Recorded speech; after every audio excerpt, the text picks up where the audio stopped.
welcome back to my channel. If you're new here, my name is Jacqueline and I make new videos every week, a whole variety of things, lifestyle, beauty, adventure, all sorts of fun stuff, and I upload every Monday, Wednesday, and Saturday. And today I have my top 5 skincare ingredients. I love to do skincare videos, and these are kind of the 5 ingredients that really work for my skin. So before we jump into it, I like to say 2 things before every skincare video I do. First of all, I am not a dermatologist, I am not an esthetician, I'm just somebody who loves skincare. So all of the facts and stuff I'm talking about are things that I've done research on, and this is just what I found through my own research. If you have any questions or anything like that, make sure you talk to a dermatologist or a skincare professional. I'll try to answer any questions the best I can. But again, I'm not a professional, so just keep that in mind as you watch this and as you comment. Make sure you're kind and all that fun stuff. The second thing I always like to mention is my skin type. I have very dry, sensitive, acne-prone skin. And when I say very dry, I mean dry where I get flaky and cracky. Just so you guys know, I feel like sometimes people think I say I have dry skin. I don't think you realize how dry of skin I really do have. I also live in Colorado. I live in Colorado Springs, so I also live in a very dry climate as well. Just keep that in mind as I'm talking about these skincare ingredients that I like and all that stuff. So let's just hop right in. I have 5. These are my top 5. Yeah, and these are things that just really have helped my skin. And I'll give you some recommendations for each of them as well. So the first skincare ingredient that I could not live without is hyaluronic acid. So hyaluronic acid is something that's present in your body naturally. It helps to hold onto water. It retains something like 1,000 times its weight in water or something like that. So it holds water in your skin and also helps prevent water loss in your skin. It's a very important ingredient, but it does decrease as you age, like many skin ingredients that you have naturally, like collagen and all that stuff. It just naturally decreases as you get older. So many skincare products you're probably already using have hyaluronic acid in them. You just want to be careful when you're picking different products because the molecule size of hyaluronic acid can make it hard for it to absorb into your skin. So, you want to make sure you're picking the right formula. This also plays well with a ton of other ingredients. It hardly ever causes reactions for people. It is rare you can get reactions like any other skincare ingredient, but this does not cause reactions. I didn't find any evidence that it was photosensitive or photoreactive, so meaning it doesn't the light doesn't decrease its effectiveness and your skin doesn't get more sensitive from the sunlight when using it. If I'm wrong, please let me know, but I haven't seen any indication of that in any of my research. So it's a pretty safe, effective ingredient in the right formulation.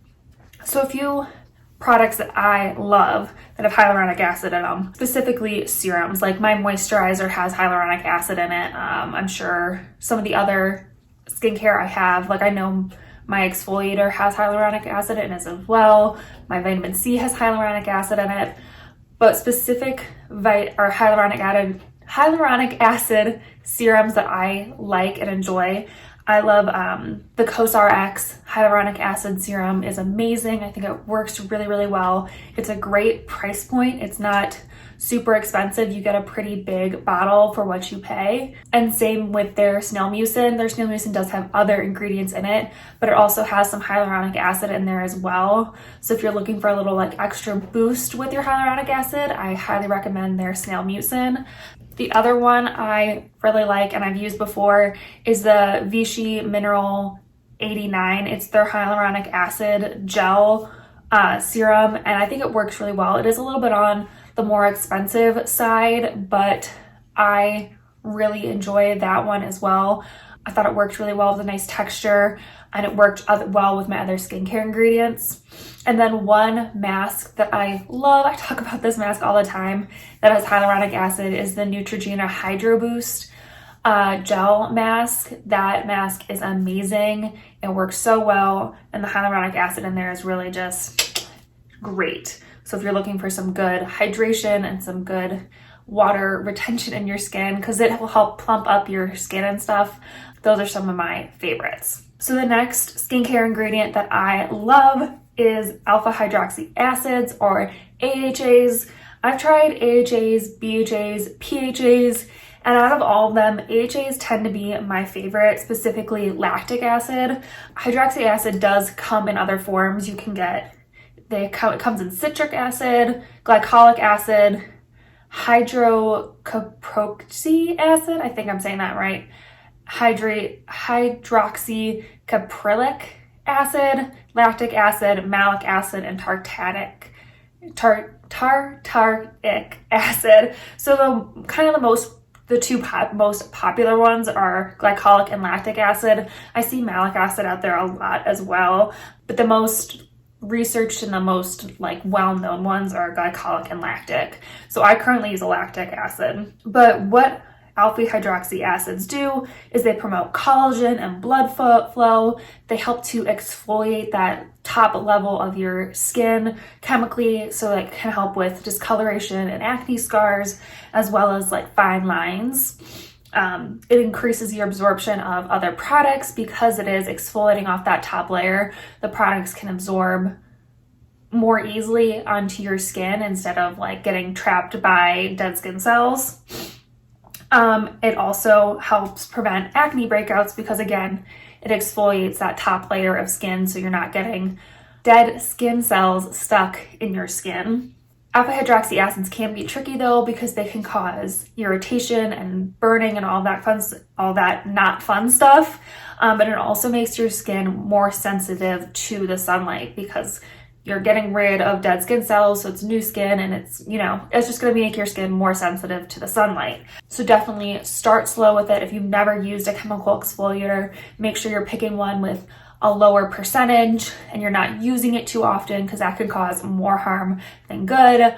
I think when I started using chemical exfoliators, I was doing it once a week max, just to dip my foot in and try, and then I slowly built it up to 2 times a week.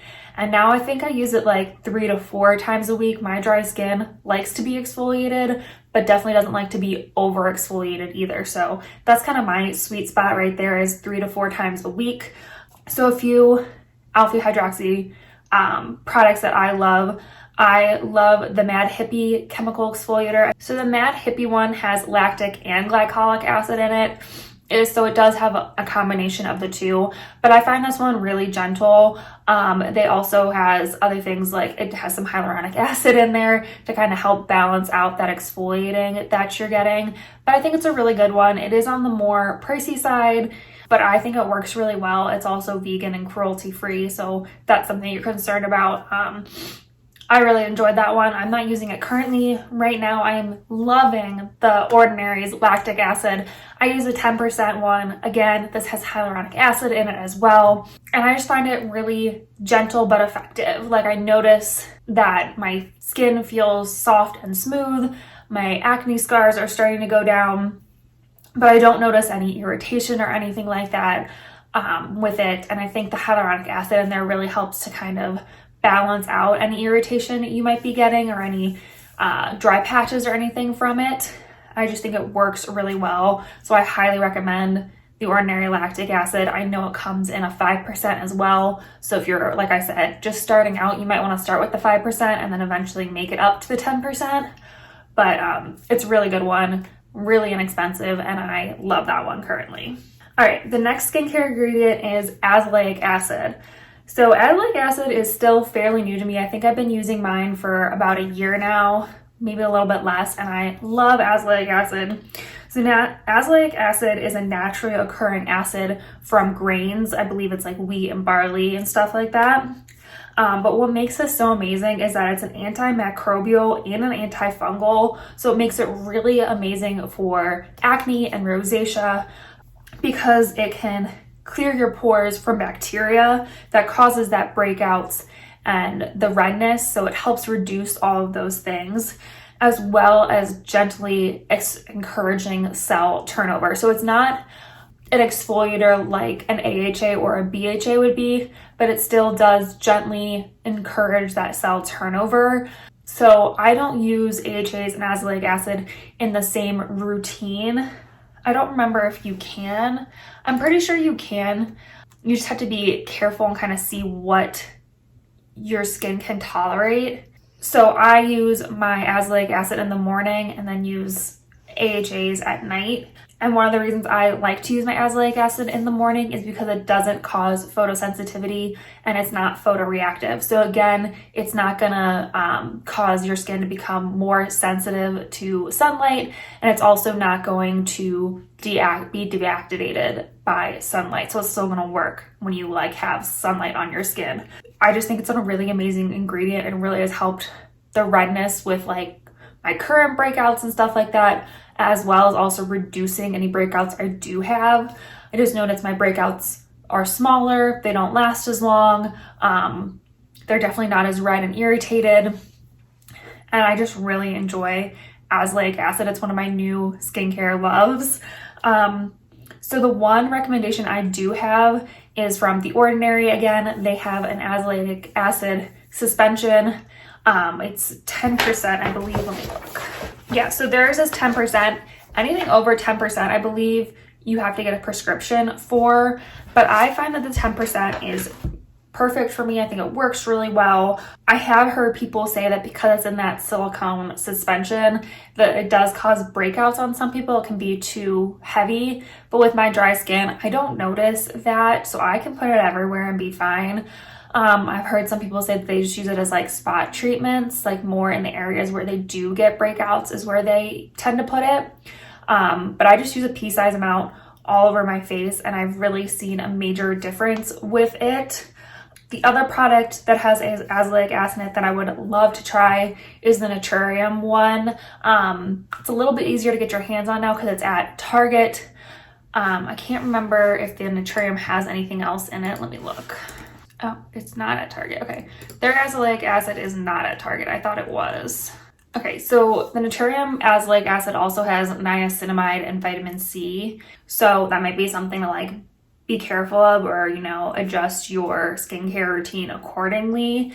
But it looks like a really good one as well, and I'm very interested in trying that one eventually. I wish they had brought that to Target as well, because I just picked up their vitamin C at Target. I'm really excited to try it. I would love to try their azelaic acid. I just don't want to have to place a whole order specifically on their website to try it. But anyway, I do love azelaic acid, one of my favorite skincare ingredients. So good. All right, the next skincare ingredient that I love is Rosehip Seed Oil. I've been using Rosehip Seed Oil for a very long time. It's one of my favorite oils. Again, I have very dry skin, and so an oil works really well for me. It might not work really well for you if you have other skin types, but I love an oil. So Rosehip Seed Oil comes from the fruit and the seeds of a rose bush, as opposed to rose oil, which comes from the rose petals. So you want to make sure you're getting the right one. Rosehip seed oil is loaded with vitamins and fatty acids, and it's also an antiviral, an antibacterial, and an antifungal. So it has all sorts of amazing ingredients, or, you know, vitamins and other sort of chemicals and stuff in there that really are good for your skin. So it helps to hydrate and moisturize. It also helps to exfoliate and brighten because it does naturally contain vitamin A and vitamin C. It boosts collagen, it reduces inflammation, it protects against sun damage, and it reduces hyperpigmentation and fine lines. It's kind of one of those just like amazing oils for your skin. It kind of just does everything, and I really enjoy using it.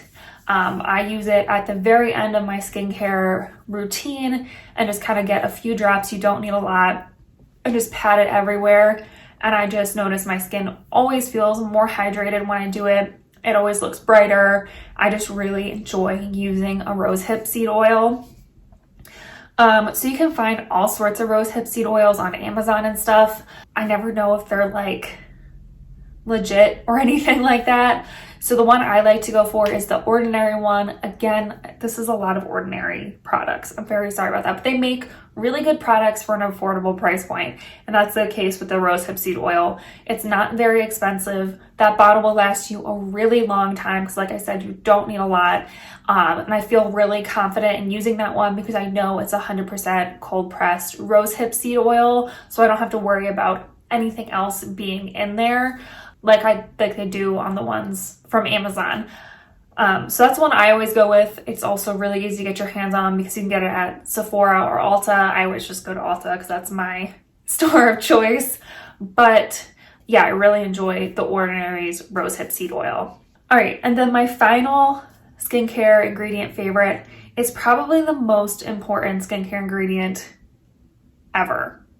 Okay, if you're gonna do 2 things to your face, it should be wash it, and the next thing, which is put on your SPF. So SPF is my last skincare ingredient favorite. It is the most important. So SPF, in case you don't know, I'll give you some details on SPF. It stands for Sun Protection Factor. So that's the measure of just the UVB rays. So I've always heard this is a great way to remember it. UVB is the rays that will burn your skin, so B for burning. And then UVA are the rays that will age you, so UVA, A for aging. So that's a great way to remember it. So again, the sun protection factor, so that number that you see is your protection from UVB rays. So you want to make sure you're getting the broad spectrum SPFs because those help protect against UVA and UVB rays. I know a lot of Asian skincare companies, I think it's all of them, have a plus rating on them as well. And I believe those are your protection against UVA rays. So the more pluses behind it, the more protection from UVA rays you're getting. I believe American SPFs don't have that on there. So just make sure you're getting the broad spectrum SPF as well. And I always recommend at least SPF 30. And here is why. I'm going to give you a little math to tell you why. So SPF 15 gives you 93 protection against UVB rays. SPF 30 gives you 97% protection, and then SPF 50 gives you 98% protection. So between 30 and 50, you're only getting 1% more protection. So if you really are like super concerned by it, definitely go with 50, you know what I mean? Like I think mine's a 50 right now, but at least get 30. 30, is like the minimum you should have. As long as you're reapplying it, it should be plenty. Make sure you're following the recommendations and the instructions on the back of the bottle because you do have to reapply to get your maximum protection. And just, make sure you're using it correctly and you're putting on the correct amount. It might seem like a lot, but you definitely want to be able to, get all that protection. And then the other thing I want to mention about SPFs is chemical versus physical exfoliators. My understanding, I know it's probably a lot deeper than this, but like on a basic level, the difference really is chemical exfoliators sink into your skin, have a chemical reaction with your skin to help protect you against the sun, whereas physical exfoliators sit on top of your skin and they physically protect you from the sun. So I've always heard as well that chemical exfoliators are a little bit more irritating, or chemical SPFs are a little bit more irritating for the skin. So if you have sensitive skin like I do, you should go with a mineral SPF or a physical one, which is what I always go for. I love mineral SPFs. They just work really well on my skin. I don't have any irritation or anything like that. So I always go with physical sunscreen. So a few that I really enjoy, I love the Kinship Self-Reflect Probiotic. It's SPF 32, I believe, and it's also tinted, which I really enjoy. It's definitely not like a super dark tint or a super light tint. It kind of matches my skin tone perfectly, but I don't even see it on my skin, to be honest. It just really doesn't leave a white cast, which I super appreciate because that is the one thing I hate about physical sunscreens is that they leave white cast and annoys the crap out of me, but I know they're better for my skin. So I love that Kinship one for that. Neutrogena makes some great mineral sunscreens. I'm currently using a baby one. Some of the baby ones are really nice because they're more gentle on the skin. So I'm using a baby one right now. I also love the Aveeno Positively Mineral Sunscreen. It's SPF 50. And I just think it works really well. Again, most of these leave a white cast. I can't really speak to ones that don't because most of them do. Unless they're tinted, most of them do. But they work really well and I enjoy those few SPFs. So those are my top 5 skincare ingredients right now. I'm sure I could talk about a lot of other skincare ingredients too, but these are just like the 5. If I were to get rid of everything else, these would be the first 5 I would get back. And I just love these ones. So if you have a skincare ingredient that you love, let me know what it is. If there's maybe one I haven't tried yet, please let me know. I'm always looking for other 30-day skincare tests. So please leave me some recommendations down below. And if you enjoyed this video, please give it a thumbs up and help me reach my 1,000 subscriber goal for the year by subscribing to my channel. We would love to have you on our little adventure family here. And yeah, I think that's it for this video. So I will see you in my next adventure. Bye.